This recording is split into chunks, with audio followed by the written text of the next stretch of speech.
मैंने सदन में क्या कहा कि अगर बेचारे रामविलास पासवान जी जीवित होते तो हम लोगों को, देश के और दलितों को यह दिन देखना नहीं पड़ता।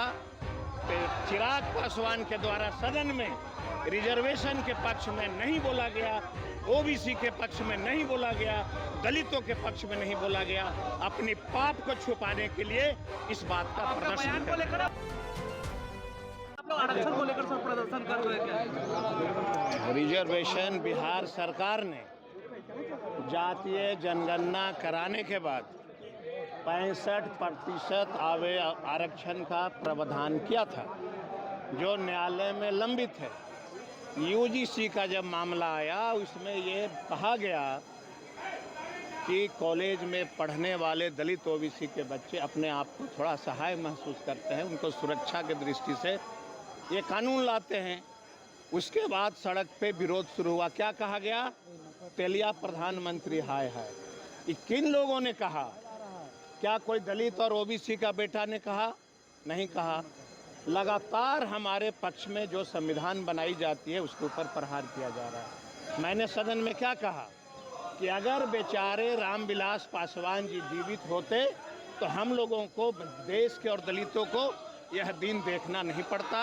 और सदन में, लोकसभा में स्वर्गीय रामविलास पासवान हम लोग के मुद्दा को रखते, यही कहा गया ना।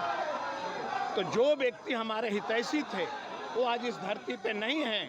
हम लोग को मलाल है कि लोकसभा के अंदर दलित और ओबीसी के पक्ष में बोलने वाला कोई एक लीडर खड़ा नहीं है। दलित का अपमान कर रहे हैं। मैं आपसे जानना चाहता हूं कि इस देश का कौन ऐसा महापुरुष है जिसके बारे में ये नहीं कहा जाता है कि बेचारे अगर वो होते तो देश का संविधान सुरक्षित होता। ये कोई अपमानित करने वाला शब्द नहीं है। ये चिराग पासवान के द्वारा सदन में रिजर्वेशन के पक्ष में नहीं बोला गया, ओबीसी के पक्ष में नहीं बोला गया, दलितों के पक्ष में नहीं बोला गया। अपनी पाप को छुपाने के लिए इस बात का प्रदर्शन कर रहे हैं। दुनिया में एक ऐसी कोई ताकत नहीं है जो हमको झुका सकता है। रामविलास जी स्वर्गीय हम लोग के आदर्श रहे हैं और रहेंगे। आप सत्ता का सुख भोग रहे हैं 20 वर्षों से। मोकामा में पासवान जातियों का इतना बड़ा मेला लगता है, एक अनुदान बता दो सरकार के द्वारा। रामविलास पासवान जी की मृत्यु हो गई, जिस दिन मृत्यु हुई उस दिन बिहार की सरकारी छुट्टियां क्यों नहीं दी जाती है? रामविलास पासवान दलित के देश के बड़े नेता थे, उनकी मूर्तियां सदन के अंदर क्यों नहीं लगाई जाती है? किसी चौराहे पे क्यों नहीं लगाई जा सकती है?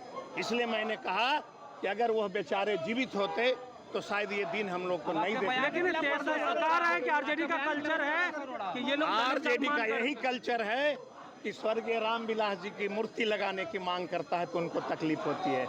आरजेडी का यही कल्चर है कि रामविलास जी का विधानसभा के कैंपस में एक मूर्ति स्थापित करने की जब बात होती है तो उनको तकलीफ होती है। तो मैं इनको और क्या उनको कोई शिक्षा दे सकता हूँ?